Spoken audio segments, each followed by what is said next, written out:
सभी प्रिय विद्यार्थियों, आप सभी को नमस्कार। आप सभी का हार्दिक स्वागत। रीट का एग्ज़ाम है वो हो चुका है और उम्मीद है कि आप सभी का अच्छा हुआ होगा।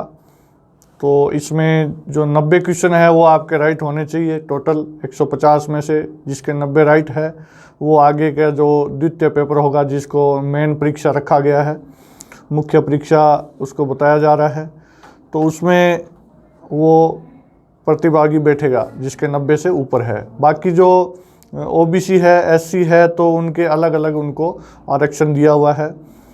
चलिए, अपने जो आज का वीडियो है वो जो रीट परीक्षा है उसमें हिंदी विषय के जो क्वेश्चन है उनको अपने हल करेंगे कि उन प्रश्नों के उत्तर कौन से हैं और किस प्रकार उनके उत्तर निकाले गए हैं। अपने जो सामग्री पढ़ी थी रीट के अंदर, लगभग 99% या 97% तक क्वेश्चन उनमें से आ गए हैं। तो ज़्यादा कोई टफ क्वेश्चन नहीं बने हैं, कोई एक दो क्वेश्चन को छोड़ करके सामान्य प्रश्न बने हैं। जिसने मेहनत की है, जिसने थोड़ी बहुत लगन से पढ़ाई की थी, तो उसके आराम से 30 में से 28, 29, 27 तक प्रश्न सही हो रहे हैं। और जो जिसने ज़्यादा मेहनत की है, लगातार रात दिन एक की है, तो उसके हो सकता है 29 और 30 भी राइट हो। तो चलिए अपने इसको हल करके देखेंगे। हिंदी का जो अपने 23 जुलाई का जो प्रश्न पत्र है, जो लेवल 2 का पेपर है, उसको हल करेंगे। और ये शिफ्ट जो दूसरी शिफ्ट का जो हिंदी का पेपर था उसको अपने सबसे पहले हल करेंगे। और धीरे धीरे सारे ही क्वेश्चन, सारे ही जो शिफ्ट के प्रश्न हैं, भाषा प्रथम हो या द्वितीय हो, सभी को अपने हल करेंगे। चलिए इसमें पहला प्रश्न देखते हैं। प्रश्न पूछा गया है कि वाक्य के अंग है। तो सिंपल सा प्रश्न है, हर बार पूछा जाता है परीक्षा में। और वाक्य के अंग है वो 2 अंग होते हैं, आपको पता है, उद्देश्य और विधेय। रचना के आधार पे वाक्य के 3 भेद होते हैं। तो रचना के आधार पे सीधा ही ज़्यादा कठिन प्रश्न नहीं बनाया है, सीधा ही उसने भेदों के नाम पूछे हैं और यहाँ वाक्य के अंग के नाम से ही पूछे हैं। तो उद्देश्य और विधेय 2 अंग होते हैं वाक्य के। तो विकल्प सी सही माना जाएगा, ए और बी दोनों सही। फिर जो दूसरा प्रश्न है, जो वाक्य मुख्य उद्देश्य एवं मुख्य विधेय से बना हो वह कहलाता है। तो आपको पता ही है, मैंने जब वाक्य विचार करवाया था आपको बताया था कि मुख्य उद्देश्य और मुख्य विधेय से बना हुआ वाक्य क्या कहलाता है? प्रधान उपवाक्य कहलाता है। जैसे मैंने उदाहरण दिया था कि गांधी जी ने कहा कि, यहाँ तक प्रश्न है, जो वाक्य है उसको आप देखिए, गांधी जी ने कहा कि। तो गांधी जी कहने वाले हैं यानी कि करता है, तो गांधी जी तो हो गए उद्देश्य। और पीछे जो बच गया, गांधी जी ने कहा कि, कहना विधेय हो गया, क्योंकि क्रिया है कहना और क्रिया है वो विधेय में आती है। तो ये जो वाक्य है, गांधी जी ने कहा कि, यहाँ तक मुख्य उद्देश्य है और मुख्य विधेय है। गांधी जी उद्देश्य है और क्रिया कहना ये विधेय है। तो मुख्य उद्देश्य और मुख्य विधेय से बना हुआ ये क्या है? प्रधान उपवाक्य है। प्रधान उपवाक्य के बाद में क्या आता है? आश्रित उपवाक्य आता है। तो जो वाक्य मुख्य उद्देश्य एवं मुख्य विधेय से बने हो उसको क्या कहते हैं? प्रधान उपवाक्य कहते हैं। टोपी उछालना मुहावरे का क्या अर्थ है? तो ये सिंपल सी बात है, टोपी उछालना, पगड़ी उछालना, ये सभी क्या है? अपमानित करना। मौज मस्ती में जीवन बिताने के अर्थ में उपयुक्त लोकोक्ति है। तो मौज मस्ती में जीवन कौन बिताता है? 8 वार 9 त्योहार। जिसकी जिंदगी में हमेशा ही वार तो क्या हो, दिन तो 8 ही है, लेकिन त्योहार कितने हैं? 9 है, एक एक्स्ट्रा ही है। तो हमेशा क्या है? मौज मस्ती में त्योहार ही मनाता रहा पूरी जिंदगी।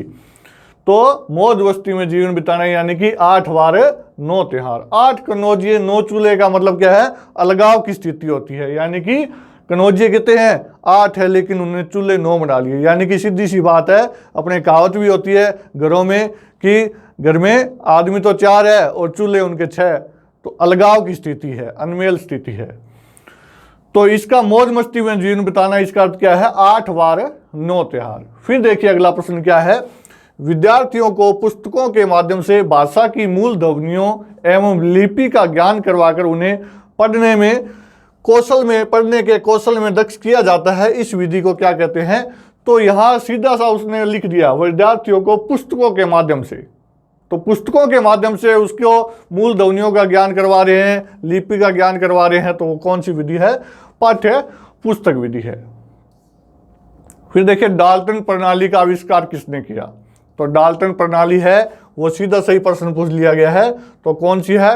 पार्कहर्स्ट है, हेनरी पार्कहर्स्ट, ये अमेरिका के रहने वाले थे। फिर देखिए ब्लूम उपागम के अनुसार शिक्षा की त्रिपदी प्रक्रिया में सम्मिलित पद है।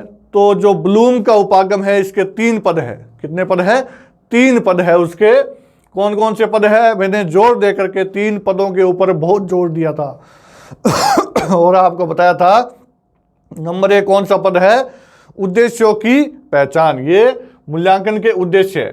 तो उद्देश्य नंबर 1 है, उद्देश्यों की रूपरेखा बना लेना, यानी कि उद्देश्य निर्धारित कर लेना, वो तो 1 नंबर है। फिर 2 नंबर क्या है? अधिगम अनुभव, ये 2 नंबर था। और व्यवहार परिवर्तन 3 नंबर था। तो त्रिपदी प्रक्रिया में तीसरा कौन सा है? व्यवहार परिवर्तन। सुंदर अनुलेख की आवश्यक शर्त क्या है? तो सुंदर अनुलेख की आवश्यक शर्त क्या है? अनुलेख में अक्षरों की बनावट वैसी ही होनी चाहिए जैसी कि आदर्श लेख में हो। अनुलेख किसे कहते हैं?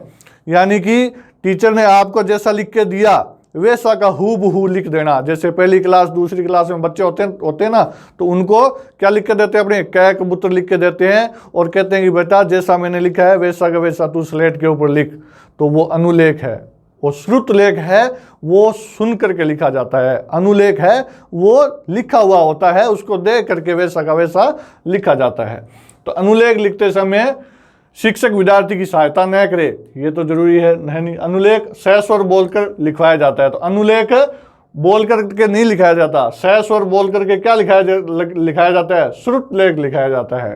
तो अनुलेख में अक्षरों की पहचान यानी कि बनावट वैसी ही होनी चाहिए जैसी कि आदर्श लेख में हो, ये इनकी महत्वपूर्ण शर्त है एक। फिर देखिए आगे वाला प्रश्न, भाषा शिक्षण का दृश्य श्रव्य साधन कौन सा है? तो ये चित्र विस्तारक यंत्र है, ग्रामोफोन है, चार्ट है। तो ये चित्र विस्तारक यंत्र और चार्ट, ये दोनों तो क्या है?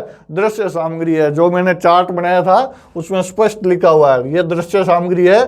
ग्रामोफोन है वो श्रव्य सामग्री है, और नाटकीकरण है वो दृश्य और श्रव्य दोनों ही है। यानी कि नाटकीकरण का मतलब है कि एक फिल्म जो रामलीला पड़ती है वो एक तरह का नाटक है, फिल्म है वो एक तरह का नाटक है। तो फिल्म बनती है, सिनेमा में अपने देखने जाते हैं, तो वो एक तरह का नाटक ही है। तो वो दृश्य और श्रव्य दोनों ही है, उसको देख भी सकते हैं और उनके संवादों को सुन भी सकते हैं। फिर देखिए आगे का प्रश्न है, इनमें से पाठ्य पुस्तक के आंतरिक रूप में सम्मिलित तत्व नहीं है। तो पाठ्य पुस्तक के आंतरिक तत्व और बाह्य तत्व ये भी मैंने बताए थे आपको। तो भाषा है, विषय सामग्री है, शैली है, ये तीनों ही क्या? आंतरिक तत्व है। यानी कि पुस्तक के आंतरिक भाग है, और बाहर का जो भी भाग है, पुस्तक की बनावट कैसी है, उसमें कागज कैसा लगा हुआ है, उसकी जिल्द कैसी है, उसको बनाने का आकार क्या है, उसके बाहर लिखने का ढंग क्या है, तरीका क्या है, वो सभी क्या है? पाठ्य पुस्तक के बाहरी तत्व होते हैं। तो जिल्द है वो क्या है? बाहरी तत्व है, आंतरिक तत्व नहीं है। तो निम्नलिखित में से भाषा पुस्तकालय का लाभ कौन सा है? तो भाषा पुस्तकालय का लाभ क्या है? ए और बी दोनों है। यानी कि पुस्तकालय है जो आपकी लाइब्रेरी है, वो स्वाध्याय के लिए अवसर देती है आपको, और कक्षा शिक्षण में पूर्ति है। यानी कि कक्षा में जो शिक्षण आपने किया है उसका दोहराव अगर आपको करना है तो कहाँ करोगे? पुस्तकालय में करोगे। तो ए और बी दोनों इसके सही है। फिर देखिए 42 नंबर प्रश्न, इनमें से मौखिक परीक्षाओं का गुण है। मौखिक परीक्षाओं का गुण क्या है? एक शिक्षक एक समय में एक ही छात्र की परीक्षा ले सकता है, अतः समय अधिक लगता है। ये गुण नहीं है, ये क्या है? दोष है मौखिक परीक्षा का। मौखिक परीक्षाओं को वस्तुनिष्ठ नहीं बनाया जा सकता, ये भी क्या है? इसका दोष है, ये गुण नहीं है। इन परीक्षाओं से विद्यार्थी के 3 भाषाई कौशलों, सुनने, पढ़ने और बोलने का एक साथ मापन किया जाता है। ये इसका क्या है? गुण है। ये 3 नंबर है वो गुण है, बाकी इसके क्या है? दोष है मौखिक परीक्षा का। निम्नलिखित में से उपलब्धि परीक्षण के निर्माण हेतु सम्मिलित पदों में से कौन सा पद नहीं है? तो उपलब्धि परीक्षण के जो मैंने चरण बताए थे उनमें से जो पुनः निरीक्षण है वो चरण नहीं है, बाकी तीनों ही चरण उसके अंदर है। यानी कि योजना बनाना, फिर उसका प्रयोग भी करना। प्रश्नों का आप योजना बनाते हैं कि किस प्रकार से अपने परीक्षण लेंगे, फिर किस प्रकार के प्रश्न बनाएंगे, वो इसका प्रारंभिक रूप की रचना है कि किस प्रकार के प्रश्न अपने को बनाने हैं। बहु विकल्पात्मक कितने देने हैं, अति लघुतरात्मक कितने देने हैं, लघुतरात्मक कितने देने हैं, वो सभी इसकी प्रारंभिक रूप रचना में शामिल होते हैं। और फिर उनका प्रयोग करना, तो उसको क्या कहते हैं, अनुप्रयोग कहते हैं। तो पुनः निरीक्षण इसमें शामिल नहीं है। फिर देखिए CCE जो मूल्यांकन प्रणाली है उसका दोष पूछ रहे हैं। क्या पूछ रहे हैं, दोष पूछ रहे हैं। तो अल्प समयांतर में होने वाली परीक्षा से विद्यार्थी पूरे वर्ष अध्ययनशील रहते हैं, ये इसका क्या है, गुण है। शिक्षक विद्यार्थी को आवश्यक निर्देशन एवं परामर्श निरंतर देते रहते हैं, ये भी इसका गुण है। विद्यार्थी को अपनी कमियों का ज्ञान निरंतर होता रहता है, ये भी CCE का एक गुण है। विद्यार्थी पर वर्ष भर परीक्षा का भय बना रहता है, जिससे उसका स्वाभाविक विकास प्रभावित होता है, ये CCE का क्या है, एक दोष है। फिर देखिए आगे, ट्रेजेडी जो शब्द है वो उत्पत्ति के आधार पे क्या है, विदेशी शब्द है। ट्रेजेडी शब्द है वो विदेशी है, यूनानी भाषा का एक शब्द है। ट्रेजेडी को क्या कहते हैं, हिंदी में नाटक कहते हैं, त्रासदी कहते हैं। तो ट्रेजेडी क्या है, विदेशी शब्द है। फिर देखिए सुधाकर का पर्यायवाची शब्द है। तो सुधाकर का पर्यायवाची क्या है, शशांक होता है। सुधाकर किसे कहते हैं, चंद्रमा को कहते हैं। किसे कहते हैं, चंद्रमा को कहते हैं। शशांक भी किसको कहते हैं, चंद्रमा को कहते हैं। जो शशांक है शब्द, ये दो शब्दों से मिलकर बना हुआ है। किससे, शश और अंक, ये दो शब्दों से मिलकर बना है। कभी आ जाए तो इसमें दीर्घ संधि करनी है आपको। शशांक शब्द आ जाए तो कौन सी संधि करनी है, दीर्घ संधि करनी है। इसमें दो शब्द है, शश और अंक। शश कहते हैं खरगोश को, अंक कहते हैं गोद को। अंक किसे कहते हैं, गोद को कहते हैं। तो शश मतलब क्या होता है, खरगोश होता है। तो जैसे पुराने ज़माने में मैंने बताया भी था आपको एक बार कि पुराने ज़माने में जो नानी दादी कहानियाँ सुनाती थी, उसमें चंद्रमा की तरफ, जो चंद्रमा के अंदर छाया है, उसको देख करके क्या कहानी बताती थी कि बेटा वो चंद्रमा के अंदर क्या बैठा है, खरगोश बैठा है। तो ऐसी मनगढ़ंत कहानियाँ सुनाती थी। तो वैदिक काल में शश नाम से कहानियाँ बनती थी कि चंद्रमा के अंदर शश बैठा हुआ है। तो वहाँ से इस का नाम क्या हो गया, शशांक हो गया। अंक मतलब गोद की, शश जिसकी अंक में हो, यानी कि खरगोश जिसकी गोद में हो, उसको क्या कहते हैं, शशांक कहते हैं। जैसे शशि, शशि भी किसे कहते हैं, चंद्रमा को कहते हैं। शशि में भी मूल शब्द शश ही है। और एक और ध्यान रखना आप, जैसे शशधर आ गया, तो शश मतलब शशिधर आ गया। क्या आ गया, शशिधर। एक है शशिधर और एक है शशधर, तो दोनों में डिफरेंस है। शशिधर किसको कहेंगे, शशि मतलब चंद्रमा, धर मतलब धारण करने वाला। तो चंद्रमा को जो धारण करता है उसे क्या कहते हैं, शिव कहते हैं। शशिधर किसको कहते हैं, शिव को कहते हैं। और पर्सन आ जाए शशधर, क्या आ जाए, शशधर। तो शश मतलब खरगोश, धर मतलब धारण करने वाला। तो शशधर किसे कहेंगे, चंद्रमा को कहेंगे। शशि चंद्रमा, शशधर चंद्रमा, शशिधर शिव। तो रसाल आम को कहते हैं। मल्य मतलब चंदन होता है, मल्य किसको कहते हैं, चंदन को कहते हैं। और प्रभा किसे कहते हैं, किरण को कहते हैं। जिसकी संवेदना के रूप में अनुभूति हुई हो, वाक्यांश के लिए उपयुक्त शब्द है, तो वो क्या कहलाता है, संवेदित कहलाता है। जिसकी संवेदना के रूप में अनुभूति हो गई, जैसे प्रेम है वो एक भाव है और वो संवेदना के रूप में उसकी अनुभूति हो गई, तो प्रेम को क्या कहेंगे, संवेदित कहेंगे कि ये प्रेम है, ये संवेदित है, यानी कि इसकी अनुभूति हमें संवेदना के रूप में हुई है, तो उसको क्या कहेंगे, संवेदित कहेंगे। प्रसूत है, प्रसूत कहते हैं जो अभी अभी जो जन्मा हुआ है उसको क्या कहते हैं, प्रसूत कहते हैं। जिसका जन्म अभी हुआ है उसको प्रसूत कहते हैं। और जिसने अभी अभी जन्म दिया है यानी कि माँ, तो उसको क्या कहते हैं, प्रसूता कहते हैं। क्या कहते हैं, प्रसूता कहते हैं। फिर देखिए आवश्यक शब्द का विलोम शब्द बनाने के लिए कौन सा उपसर्ग प्रयुक्त होगा। तो आवश्यक में विलोम शब्द बनाना है, यानी कि अनावश्यक का विलोम शब्द अनावश्यक होता है, आवश्यक का विलोम शब्द अनावश्यक होता है, तो अन लगेगा। क्या लगेगा? अन लगेगा। अन है वो इसमें जुड़ जाएगा और शब्द क्या बन जाएगा?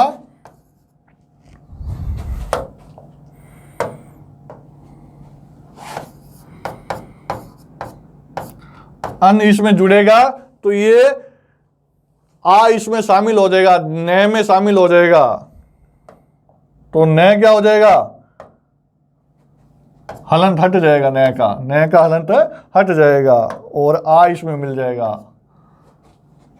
और शब्द बन जाएगा अनावश्यक। ठीक है। फिर देखिए सामयिक शब्द में प्रयुक्त प्रत्यय है, तो सामयिक में कौन सा है? समय मूल शब्द है, समय और इक प्रत्यय है। क्या है? इक प्रत्यय है। फिर देखिए निहितार्थ शब्द में संधि है तो दीर्घ संधि है। निहित शब्द क्या निकलेगा? निहित और अर्थ।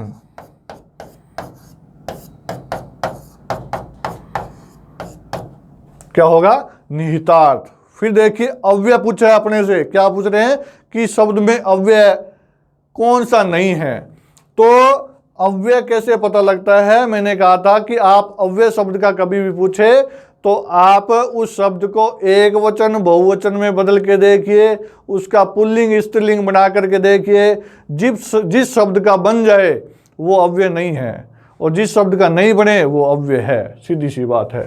तो अधिक है, अधिक का ना तो एक वचन बहुवचन बनता है ना पुल्लिंग स्त्रीलिंग बनता है इसका। जब है इसका ना तो एक वचन बहुवचन बनता है ना पुल्लिंग स्त्रीलिंग बनता है। फिर पूर्व शब्द है, पूर्व का भी ना पुल्लिंग स्त्रीलिंग ना एक वचन बहुवचन। रचना है तो रचना का क्या हो जाएगा? रचनाएं हो जाएगा। क्या हो जाएगा? रचनाएं, यानी कि एक वचन से किस में बदल गया? ये बहुवचन में बदल गया। तो ये अव्यय है शब्द है या नहीं? ये नहीं है, क्योंकि ये क्या है? ये विकारी शब्द है। ये इसमें विकार हो जाता है, इसमें परिवर्तन हो जाता है। तो विकारी शब्द अव्यय नहीं होते हैं। ये तीनों ही क्या है? अविकारी शब्द है। तो ये क्या है? अव्यय नहीं है। फिर देखिए अनुसार शब्द में कौन सा समास है? अनुसार शब्द में कौन सा समास है? तो अनु उपसर्ग है। अनु उपसर्ग है तो यहां कौन सा होगा? अव्ययीभाव समास होगा, क्योंकि उपसर्ग है वो अव्ययीभाव समास में आते हैं। लेकिन यहां एक चीज और ध्यान रखना, आप आगे भी कभी परीक्षा हो तो सीधा उपसर्ग देख करके अव्ययीभाव मत करना। आप ये देखना कि कहीं गुणवाचक उपसर्ग नहीं हो उसमें। अगर गुणवाचक उपसर्ग होगा तो फिर वो अव्ययीभाव नहीं होगा, वो कर्म धारय में जाएगा। ठीक है। तो यहाँ गुणवाचक नहीं है तो ये अव्ययीभाव में रहेगा। फिर देखिए वह शब्द में सर्वनाम है, तो वह शब्द में कौन सा सर्वनाम है? निश्चयवाचक है। ये सर्वनाम जब मैंने करवाए थे तो बताया था कि वह सर्वनाम, यह सर्वनाम, ये दो जगह प्रयोग होते हैं। कहाँ? दो जगह। एक तो किस में आते हैं? ये अन्य पुरुष में आते हैं और एक निश्चयवाचक में आते हैं। तो अन्य पुरुष है वो ऑप्शन में है ही नहीं, तो अपने को कौन सा करना है? निश्चयवाचक करना है। फिर है लोभ शब्द में कौन सी संज्ञा है? तो लोभ शब्द है उसमें कौन सी संज्ञा है? भाववाचक संज्ञा है। बताया था मैंने, संज्ञा समझाई थी तब कि भाववाचक संज्ञा वो होती है जिन्हें ना देखा जा सकता है ना जिन्हें छुआ जा सकता है। उन्हें सिर्फ क्या कर सकते हैं? महसूस कर सकते हैं। जैसे लोभ है तो लोभ को ना तो देखा जा सकता है ना छुआ जा सकता है। लेकिन अगर बाई चांस इसकी जगह ये आ जाता, क्या आ जाता? लोभ की जगह क्या आ जाता? लोभी आ जाता। तो लोभी है उसे देख सकते हैं और उसे छू भी सकते हैं। जैसे कोई लोभी पुरुष है तो उसको देख सकते हैं, छू सकते हैं। तो लोभी आ जाता तो ये जातिवाचक हो जाता, लेकिन लोभ आ गया तो कौन सी रहेगी? भाववाचक संज्ञा रहेगी।